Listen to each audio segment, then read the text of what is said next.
MA final year के 2022 में जो पेपर आया था हिस्ट्री का, उसका पेपर 4 है ये। वुमेन इन इंडियन हिस्ट्री वाला पेपर है ये। इसके छोटे छोटे 10 सवाल समझ लो। देखो, कर्मावती कौन थी, पहला सवाल है। राणा सांगा की पत्नी थी ये, और मेवाड़ का सेकंड जोहर किया था इन्होंने 1535 में। गुजरात के शासक थे, उन्होंने इनके ऊपर आक्रमण किया तो इन्होंने हुमायूं के पास राखी भी भेजी थी, लेकिन हुमायूं को सहायता मिलने से पहले ही इन्होंने आक्रमण हो गया था इनके ऊपर और इन्होंने जौहर किया था। सत्यशोधक समाज के संस्थापक कौन थे? देखिए, ज्योतिबा फुले का नाम काफ़ी फेमस है। इन्होंने 1873 में महाराष्ट्र में सत्यशोधक समाज की स्थापना की थी, ताकि जो दबे कुचले लोग हैं उनको इंसाफ दिलाया जा सके। दहेज निषेध अधिनियम कब पारित हुआ? 1961 में पारित हुआ था ये। राष्ट्रीय महिला आयोग का गठन कब किया गया? 1992 में, और ये सांविधिक संस्था है।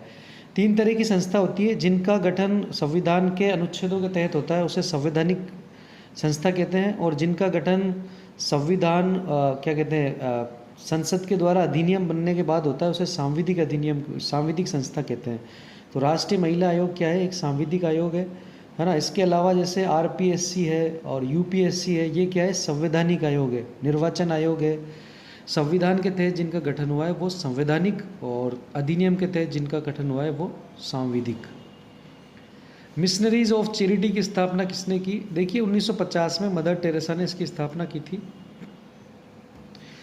महिला सशक्तिकरण की घोषणा किस वर्ष की गई थी? 2007 के आसपास इसकी घोषणा की गई थी, 2001।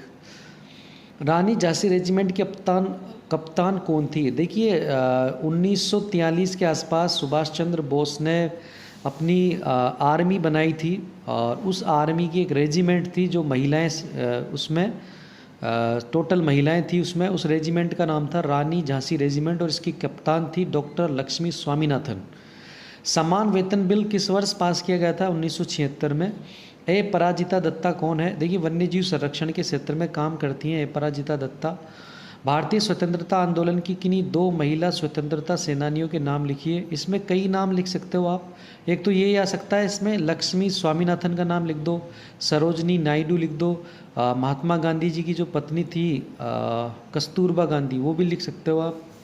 एनी बिसेंट लिख सकते हो। कई सारी महिलाएं हैं, सभी की लिस्ट बना लीजिए और सबका एक एक करके वर्णन करना है आपको। ये बड़ा सवाल आता है इसमें।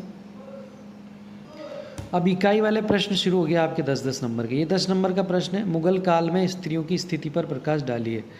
देखिए, मुगल काल में स्त्रियों की क्या दशा थी उसके बारे का आपको वर्णन करना है। इसमें आप नूर जहाँ का वर्णन कर सकते हो, ठीक है। इसके अलावा अकबर की जो पत्नी थी, क्या नाम है उसका, जोधा भाई, उसका वर्णन कर सकते हो, है ना। तो कई सारी स्त्रियों हैं जो मुगल काल में फेमस रही थी, उनका वर्णन आप इसमें कर सकते हो। महिला उत्थान में थियोसॉफिकल सोसाइटी के बलिदान का वर्णन कीजिए। तो देखिए, थियोसॉफिकल जो सोसाइटी थी उसकी स्थापना रूसी महिला बिलावा टस्की ने की थी 1875 में न्यूयॉर्क में। बाद में 1879 में इसका मुख्यालय मुंबई लाया गया, और 1886 में चेन्नई में इसका अंतिम रूप से स्थापना हो गई। बाद में इसकी अध्यक्ष बनी थी एनी बिसेंट। एनी बिसेंट ने काफ़ी काम किया था महिला उत्थान के क्षेत्र में, और स्वतंत्रता आंदोलनकारियों को इसने सहयोग दिया था। दहेज निषेध अधिनियम पर संक्षिप्त में टिप्पणी लिखिए। देखिए, 1961 में जो दहेज निषेध अधिनियम बना था, दहेज निषेध अधिनियम का मतलब होता है कि एक लड़की की जब लड़के से शादी होती है तो जो लड़की वाले लड़कों को कुछ देते हैं, जैसे बेड, फ्रिज, कूलर, पंखे वगैरह, ये सब दहेज की श्रेणी में आता है।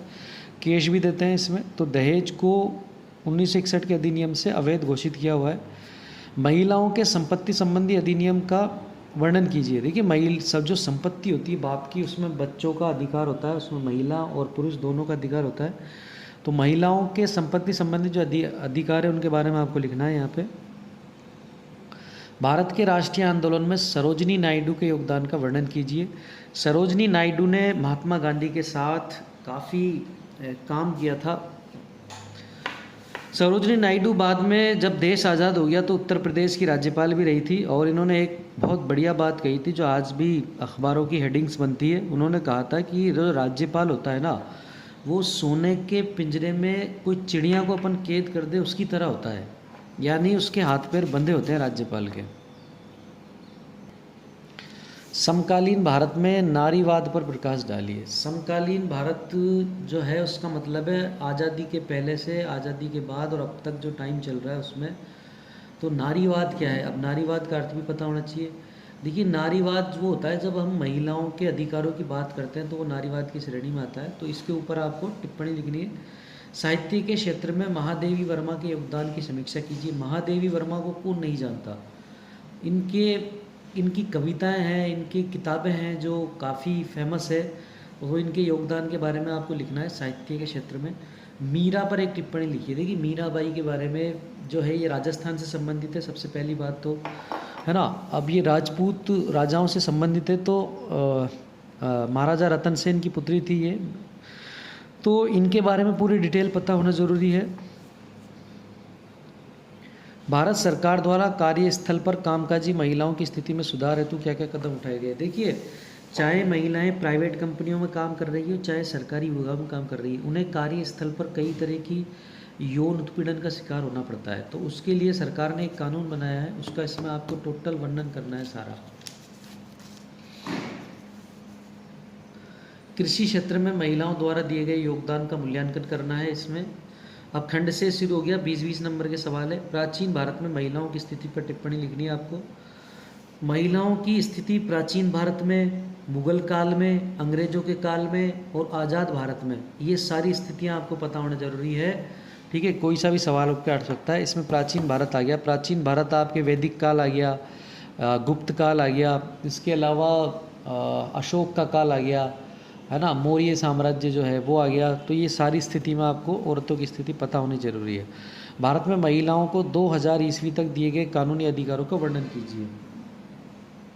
तो महिलाओं से संबंधित जो जो कानून पास हुए हैं उनका वर्णन करना है इसमें। 14 सवाल देखिए, निम्नलिखित पर टिप्पणी लिखिए। गंगूबाई हंगल ये एक गायिका हैं और सोनल मानसिंह एक भरतनाट्यम डांसर है, तो इनका वर्णन करना है आपको।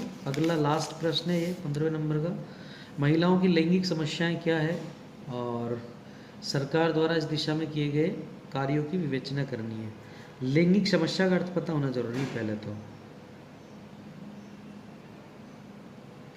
देखिए अगर कोई अपने, जैसे मान लो एक पति है एक पत्नी है, दोनों ने भ्रूण चेक कराया। अब इन्होंने भ्रूण चेक कराया तो उसमें महिला का भ्रूण निकला, यानी बच्चा जो पेट में पल रहा है वो महिला है, यानी लड़की पैदा होएगी। तो वो क्या करते हैं, उस भ्रूण को मार देते हैं। ये लैंगिक समस्याओं के सामने, ये एक तरीके की लैंगिक समस्या है जो मैंने आपको एक उदाहरण से समझाई है। एक उदाहरण और बताता हूँ मैं आपको। एक घर में 2 लड़कियां हैं और एक लड़का है। लड़का इंग्लिश स्कूल में बढ़िया पढ़ने जाता है और लड़कियों की पढ़ाई रोक दी माता पिता ने कि लड़कियां ही तो है, शादी करके क्या करना है, कुछ नहीं। तो ये भी लैंगिक समस्या का एक उदाहरण है। कई तरह की चीज़ें हैं जो मैं लैंगिक समस्या, दहेज बता देता हूँ मैं आपको। लड़कियां जब जवान होती है और शादी होती है तो जब उनकी शादी होती है दहेज दिया जाता है, ये भी लैंगिक समस्या की श्रेणी में आता है। इसके अलावा जैसे औरतों को घरों में मारा जाता है, पीटा जाता है, ये भी लैंगिक समस्या की श्रेणी में आता है।